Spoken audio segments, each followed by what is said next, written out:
자세히 들여다보면 조금 묘한 역설이 하나 보여.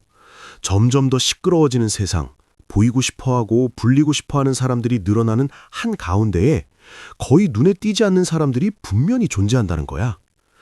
자신이 어떤 사람인지 굳이 증명하려 들지 않고 왜 그런 삶의 방식을 선택했는지도 자주 설명하지 않는 사람들. 그들은 회사에도 있고 가족 안에도 있고 아무도 모르게 흘러가는 위기의 순간들 속에도 있지만 좀처럼 이야기의 중심에 서지는 않아. 흥미로운 건 그 침묵이 결코 약함의 표시가 아니라는 점이야.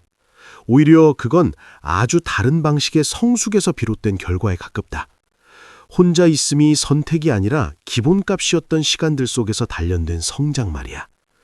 요즘 아이들이 화면과 빽빽한 일정, 끊임없는 관리 속에서 자라는 동안 어떤 세대는 너무 어릴 때부터 스스로 알아서 버텨야 하는 환경이 익숙해져 있었어. 특별히 많은 당부도 없었고 늘 곁을 지켜보는 어른도 없었지. 문이 닫히고 집안이 텅 비었을 때 처음 밀려온 감정은 자유가 아니라 책임감이었어. 무엇을 하든 괜찮지만 잘못되면 가장 먼저 감당해야 하는 건 자기 자신이라는 사실. 그 조용한 공간 속에서 하나의 사고방식이 만들어진다. 행동하기 전에 몇 걸음 더 앞을 생각하고 이게 어긋나면 어떻게 수습할지, 아무도 도와주지 않으면 다른 길은 있는지 스스로 묻는 습관. 그건 지나친 걱정이 아니라 아주 현실적인 생존의 반사작용에 가깝다. 그렇게 그들은 세상이 약속으로 굴러가지 않는다는 걸, 차가운 원인과 결과의 연결로 움직인다는 걸 자연스럽게 배워간다. 한번 그걸 이해하고 나면 겉으로 번지르르해 보이는 것에 감정이나 삶을 쉽게 맡기지 않게 된다. 그래서 어른이 된 뒤에도 속마음을 드러내는데 큰 관심이 없고 사적인 삶을 모두의 이야기로 만들고 싶어 하지 않는다. 감정이 없어서가 아니라 감정은 지켜주지 않으면 가장 먼저 상처받는 부분이라는 걸 너무 일찍 알아버렸기 때문이다. 불평 대신 지켜보고 즉각적인 반응 대신 상황이 어디까지 흘러가는지를 기다린다. 다른 사람의 눈에는 차갑거나 무심해 보일 수도 있지만 사실 그건 언제나 누군가가 제때 나타나주지는 않는다는 걸 깨달았을 때부터 만들어진 하나의 갑옷 같은 것이다. 그리고 바로 그 갑옷 덕분에 모든 것이 조금씩 금이 가기 시작하는 순간에도 그들은 쉽게 흔들리지 않는다. 시스템이 불안해지고 약속의 가치가 떨어지고 안정이라는 말이 환상처럼 느껴질 때에도 그들은 크게 당황하지 않는다. 불안정함이 그들에게는 낯선 풍경이 아니기 때문이다. 어둠 속을 걷는데 익숙한 사람은 아주 밝은 빛이 없어도 계속 걸어갈 수 있는 것처럼. 그들은 공허한 위로의 말에 기대지 않고 끊임없는 외부의 인정도 찾지 않는다. 결국 끝까지 믿는 건 자기 안에 남아있는 힘, 그리고 아무도 곁에 없을 때에도 서 있을 수 있는 능력이다. 그 토대 위에서 하나의 삶을 바라보는 방식이 조용히 자리 잡는다. 눈에 잘 띄지 않지만 끈질기게 흐르며 자세히 보지 않으면 알 수 없게 수많은 것들이 무너지지 않도록 붙들고 있는 그런 흐름처럼. 이 사람들에 대해 이야기할 때 자주 빠지는 한 가지가 있어. 바로 권력이나 사회적 위치를 바라보는 그들의 시선이 놀랄 만큼 차분하고 때로는 차갑게 느껴질 정도로 현실적이라는 점이야. 직함이 점점 과장되고 이름표가 실제 가치보다 더 크게 취급되는 세상에서 이들은 오히려 반대 방향으로 반응한다. 질서를 거부해서도 아니고 일부러 체제를 흔들고 싶어서도 아니다.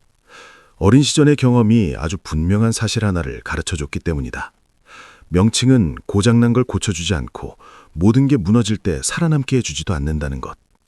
아이였을 때 저녁이 준비되지 않았다면 누가 착한 아이라는 평가를 해주든 말든 결국 스스로 해결해야 했다. 문고리가 뻑뻑하게 걸렸을 때도 누군가 권한을 줘야 열 수 있었던 게 아니다. 방법을 찾거나 아니면 그대로 밖에 서 있어야 했다. 그렇게 사소해 보이는 순간들 속에서 하나의 기준이 만들어진다. 믿을 수 있는 사람은 말을 가장 잘하는 사람이 아니라 필요할 때 실제로 손을 움직이는 사람이라는 기준. 그래서 이들은 일을 시작해도 쉽게 마음을 주지 않는다. 한동안은 조용히 지켜본다. 열정적인 연설에는 쉽게 휩쓸리지 않지만 말없이 책임을 떠안는 사람에게는 오래가는 존중을 보낸다. 그들에게 능력은 굳이 소리 높여 알릴 필요가 없다. 결과가 알아서 말해주기 때문이다. 그래서인지 이해도 없이 명령만 내려오는 공허한 권력 구조에는 본능적으로 불편함을 느낀다. 그 조급함은 자존심 때문이 아니라 아주 현실적인 걱정에서 나온다. 준비되지 않은 사람이 위에 서면 결국 그 부담은 실제로 움직이는 사람들에게 떨어진다는 걸 알고 있기 때문이다. 이들은 조직이나 시스템의 보호를 크게 기대하지 않는다. 대신 자기 자신에게 훨씬 더 많이 투자한다. 눈에 띄기 위해서가 아니라 너무 쉽게 대체되지 않기 위해서. 맹목적인 충성은 위험한 도박이라는 걸, 경제 상황 하나, 윗선의 결정 하나로 약속이 얼마나 쉽게 사라지는지 이미 여러 번 봐왔기 때문이다. 끝까지 붙잡을 수 있다고 느끼는 건 오직 자신의 기술, 경험, 그리고 변화에 적응하는 힘뿐이다. 그래서 이들은 좋은 의미에서 실용적이다. 영원한 안정 같은 건 꿈꾸지 않지만 변화 앞에서 과하게 흔들리지도 않는다. 최악의 경우를 준비하는 건 비관적이어서가 아니라 세상이 대개 보기 좋은 계획대로 흘러가지 않는다는 걸 알기 때문이다. 위기가 닥쳤을 때 지금 가진 걸로 내가 뭘 할 수 있을까라고 생각하는 이 태도가 다른 이들이 아직 지시를 기다리고 있을 때 그들을 버티게 만든다.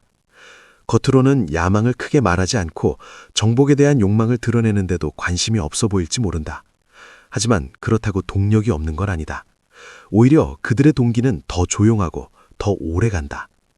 관객 없이 산을 오르는 사람처럼 누군가의 박수보다도 돌풍이 불어와도 미끄러지지 않을 만큼 단단한 한 걸음을 더 중요하게 여기는 방식으로. 아마 가장 큰 차이 중 하나는 이들이 문제를 마주하는 방식에 있을 거야. 특히 요즘이라면 많은 사람들이 곧바로 외부의 도움을 찾을 법한 아주 일상적인 골칫거리들 앞에서 말이지. 그들에게 가장 먼저 떠오르는 질문은 거의 늘 같다. 누가 대신 해결해 줄까가 아니라 지금 이 상황에서 내가 할 수 있는 건 뭘까? 이건 고집이 세서도 도움을 끌려서도 아니다. 답이 언제나 손안에 들어있지 않았던 시절에 몸에 밴 사고 습관에 가깝다. 무언가를 알아야 할 때 그들은 책을 뒤지고 사람에게 직접 묻고 실패해보고 기억하고 다시 고쳤다. 그 과정은 느렸지만 세계를 이해하는 방식에는 아주 깊은 흔적을 남겼다. 지식은 스쳐 지나가는 정보가 아니라 구체적인 경험에 붙어 있는 것이었고 낡은 종이의 감촉과 여러 번 고쳐 끝내 제대로 작동했을 때의 감각과 함께 쌓여갔다. 그래서인지 이들은 물리적인 세계나 현실의 시스템에 대해 유난히 좋은 직감을 가지고 있다.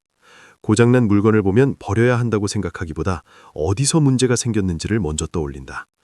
대부분의 일은 원리를 제대로 이해하고 충분히 기다리면 풀릴 수 있다고 믿는다.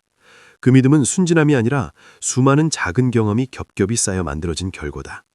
덕분에 겉으로 복잡해 보이는 상황 앞에서도 쉽게 압도되지 않는다. 일이 엉켜 있을수록 전체를 한꺼번에 보며 당황하기보다 문제를 잘게 나누어 하나씩 다룬다. 흥미로운 건 이런 차분함이 즉각적인 반응에 익숙한 사회에서는 종종 느리다는 오해를 받는다는 점이다. 하지만 실제로는 속도보다 지속성을 우선하도록 조율된 사고의 리듬에 가깝다. 가장 빠른 반응이 아니라 가장 정확한 반응을 택하는 것.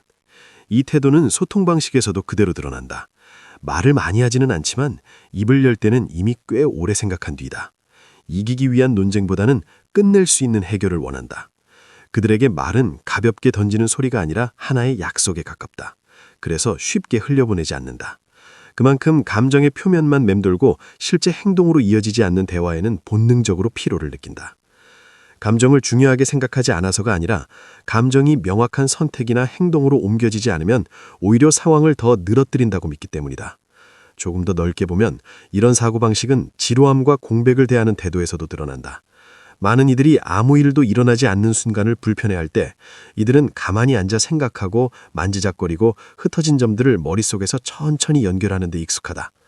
바로 그런 공백 속에서 문제를 푸는 힘이 갈리고 닦인다. 알림소리나 벨이 침묵을 채워주지 않던 시간을 살아본 사람들답게 그들은 안다. 모든 행동이 서둘러야 할 필요는 없고 모든 문제에 당장 답이 나와야 하는 것도 아니라는 걸. 때로는 그저 문제 곁에 충분히 오래 머무르는 것만으로도 해결은 스스로 모습을 드러낸다는 걸 말이다.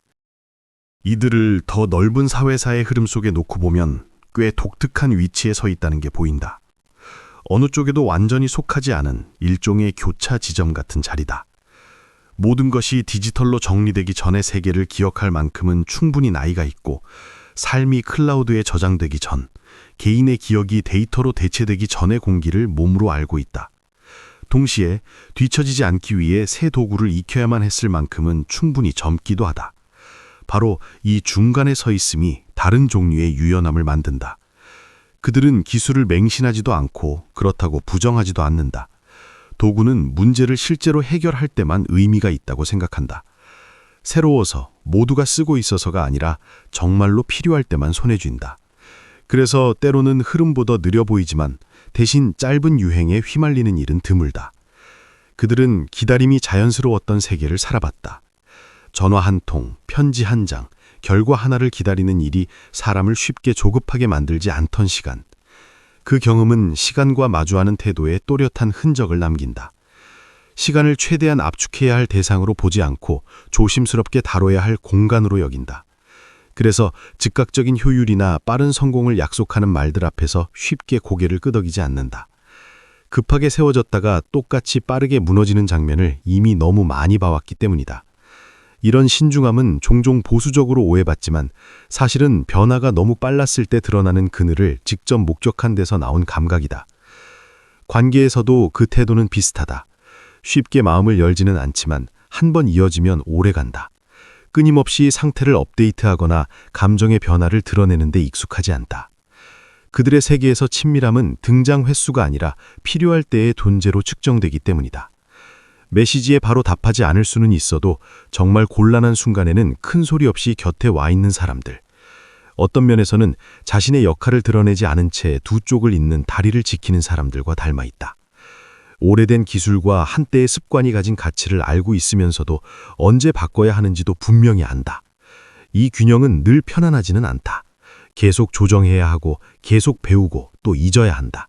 하지만 그 덕분에 진보를 바라보는 시선은 꽤 또렷하다. 그들에게 진보란 모든 옛것을 밀어내는 일이 아니라 무엇을 남길지 가려내는 과정이다. 새로움의 속도에 점점 더 휩쓸리는 세상에서 이런 사고방식은 드물게 남은 안정처럼 작용한다. 요란하지도 과시하지도 않지만 주변이 끊임없이 바뀔 때 조용히 기대어 설 수 있을 만큼은 충분히 단단한. 이 모든 조각을 한 번에 놓고 바라보면 드러나는 건 닫혀 있거나 뒤처진 세대의 모습이 아니다. 오히려 안정이라는 걸 한 번도 당연하게 여겨본 적 없는 환경 속에서 형성된 한 유형의 사람들이다. 그들은 세상이 언제든 방향을 틀 수 있다는 감각 속에서 자라왔다. 그래서 바깥의 구조에 매달리기보다 필요할 때 스스로 설 수 있는 내적인 토대를 먼저 다졌다. 그렇다 보니 사람들 앞에서 끊임없이 자신을 증명해야 할 이유도 불려야만 존재하는 것 같은 감각도 크지 않다. 누가 이름을 얻는지보다 일이 제대로 굴러가는지가 더 중요하다. 이 태도는 돌파와 부각, 과시적인 개성을 좋아하는 이야기들 속에서는 쉽게 묻힌다. 하지만 시스템이 삐걱거릴 때, 번지르르한 해법이 힘을 잃을 때, 문제의 핵심을 차분히 다룰 사람이 필요해지는 순간 이들은 조용히 모습을 드러낸다. 세상에 대한 환상은 많지 않지만 사람이 적응하고 고쳐나갈 수 있다는 믿음까지 내려놓지는 않는다. 모든 일이 늘 순조롭길 기대하기보다 어긋날 수 있음을 전제로 준비해왔고 바로 그 준비가 그들에게는 아주 독특한 자유가 된다. 구속이 없어서의 자유가 아니라 구속이 바뀌어도 덜 두려운 상태로서의 자유다. 속도와 젊음, 끊임없는 이미지 재생을 숭배하는 사회에서는 이런 가치가 느려 보이고 때로는 시대에 뒤처진 것처럼 보일지도 모른다. 하지만 큰 변동을 지나도 여전히 서 있는 구조들을 자세히 보면 그 아래에는 대개 이런 조용한 사람들이 있다. 그들은 구호로 이끌지 않고 행동의 일관성으로 버틴다. 눈부신 미래를 약속하지는 않지만 적어도 현재가 무너지지 않도록 지킨다. 어쩌면 그들의 가장 큰 역할은 중심에 서는 게 아니라 이어주는 데 있었는지도 모른다. 옛것과 새것 사이를, 경험과 기술을, 수치로 잴 수 있는 것과 시간으로만 느낄 수 있는 것들을 잇는 다리로서 다음 세대가 무엇을 어떻게 바꿀지 이야기하는 데 익숙한 세상에서 가끔은 잊힌다. 변화를 시작하려면 먼저 출발점이 될 만큼 안정된 무엇이 필요하다는 사실을, 그리고 바로 그 조용한 사람들, 현실적이고 끈질기며 환상이 적은 이들이 지금도 많은 것들이 끊어지지 않도록 붙들고 있다는 걸. 칭찬을 받지 않아도 무대에 오르지 않아도 그들은 여전히 그 자리에 있다. 빠져나가고 나서야 비로소 얼마나 중요한 기반이었는지 알게 되는 그런 조용한 토대처럼.